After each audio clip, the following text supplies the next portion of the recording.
What is going on, everybody? Welcome back to the channel. Today we're going to be taking another trip down the toy aisle. Last week we decided to veer off the path and take a detour to the Hasbro starting lineup fiasco, and I'm looking forward to completing that figure in the long run. But today we're returning back to wrestling, and it is time for WWE Elite Series 4. So join me down the toy aisle.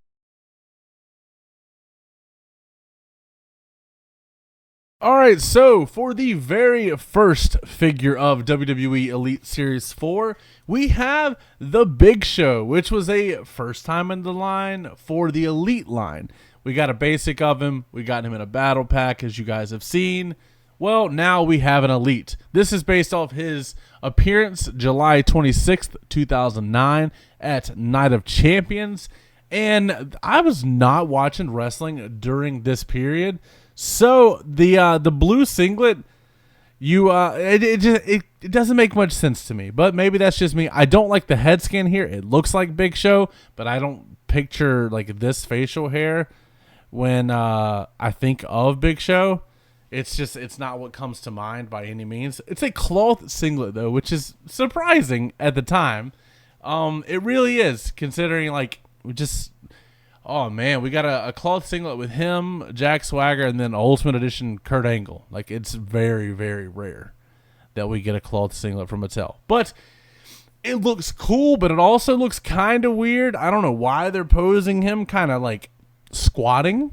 It's definitely an interesting choice.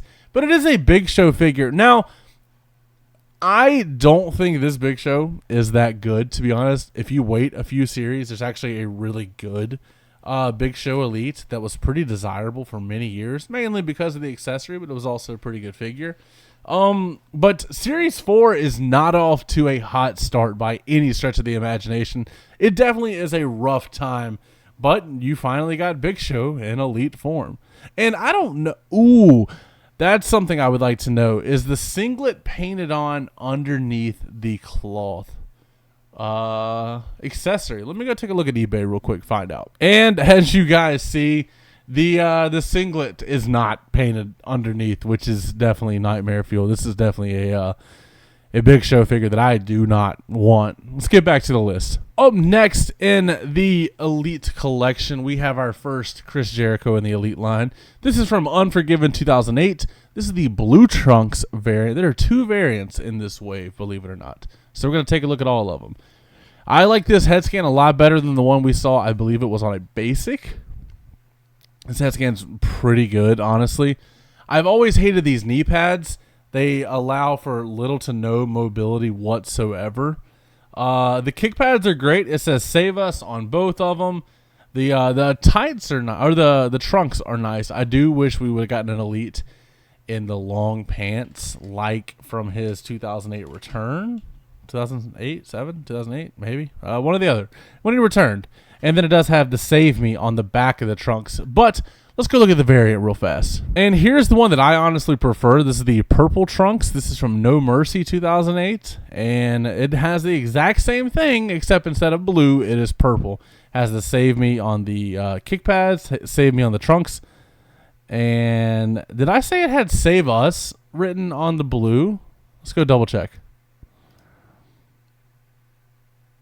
Nope, it says Save Me on both. I just don't know what I'm talking about. So, wait, this says Unforgiven 2008, and...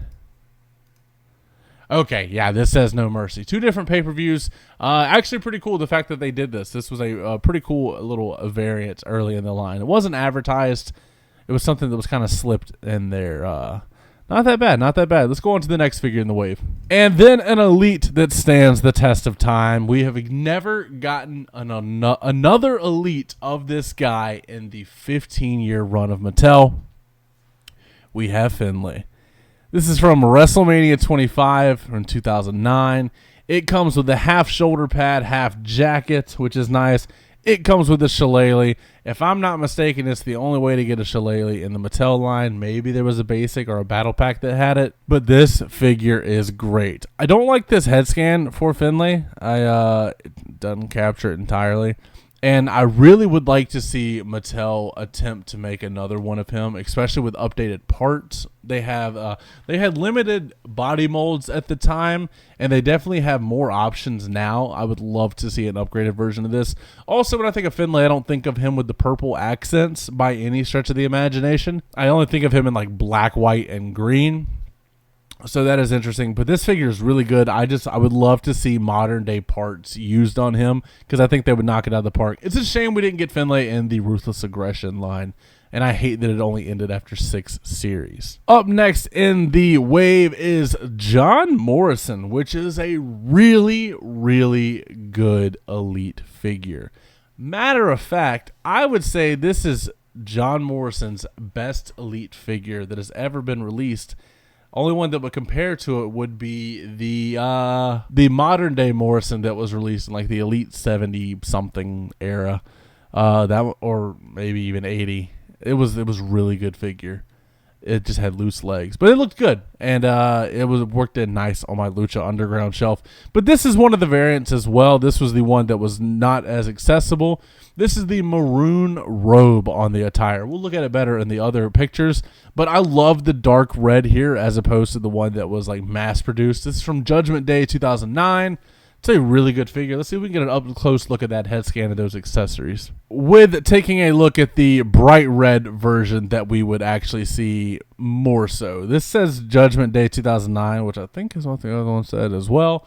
But, yeah, can we get no shot of the face scan with no glasses? Trust me, it is a nice face scan. Don't get me wrong. Man, both of them are good. It really just boils down to whatever kind of red you like, and I'll take the maroon over the bright red any day. Like the glasses look good here with the cross on them. It is a sculpt only for John Morrison. Nobody else wears that style glasses. The robe is great. That nobody wears that style robe really. It looks good, and it has details on the back, which is always a nice addition. But it's a really good figure, and it's a shame, once again, that he was not in the company when we got the Ruthless Aggression series, because I believe we would have seen some cool attires for him. Up next in the wave is WWE Elite Series 4 Kane. Now, this Kane figure is sick. This is from WrestleMania 20 in 2004. It comes with the arm and leg shackles. It comes with a black towel over the head. It comes with a smiling head sculpt, which I don't know how blurry this is going to be, but to this day, it's still a great head sculpt. We actually just got a re-release of this figure without the accessories. And I love the smirk with a missing tooth. I'm pretty sure this figure had the 2 different color eyes as well. This was just Pinnacle Kane until the, unless you like Mask Kane. This is the Kane that I grew up with. Until we got the SummerSlam Elite Kane. Came out last year, actually. It was really good with the modern parts. I think it might have been the same legs, but we got the double jointed arms. We got the true effects on the face. It looked really good, and it was a way for people to get this figure in their hands after, well, 15 years. So it is. It's pretty nice that we did get an upgrade of that one. But yeah, this Kane figure is still good. If you find this or the SummerSlam one, it's definitely perfect for that time period. I would recommend anybody picking this figure up any day of the week. And the last figure in Series 4, this is from Night of Champions 2009. And if my memory serves me correctly, this, I picked up the Toys R Us exclusive John Cena in the red shirt. I picked up the Triple H from that wave. And then I was like, oh man, I'm back in wrestling once again. And then I went and made a ringside order, and I got Kofi Kingston. I loved Kofi Kingston in 2007, 2008. Dude was just like, how would you not like Kofi Kingston? But this figure was really good. I still have this figure to this day, believe it or not. My, I guess you could call it childhood. I was like 12 at the time. Looks really good. Do they have a picture without the track pants? No. It's a nice bright green, yellow, black attire. It has the matching armbands, the matching kick pads and knee pads, which you would expect. The track pants are really cool. I would use those to just put on other figures for backstage stuff. No big deal there. And the face scan is still really, really good. I think it definitely does what it needs to do. And it captures Kofi Kingston from this time period absolutely perfectly. This was released after his feud with what's his face? Randy Orton. Bald Randy Orton. So, you know, if there ever was a villain, it was bald Randy Orton.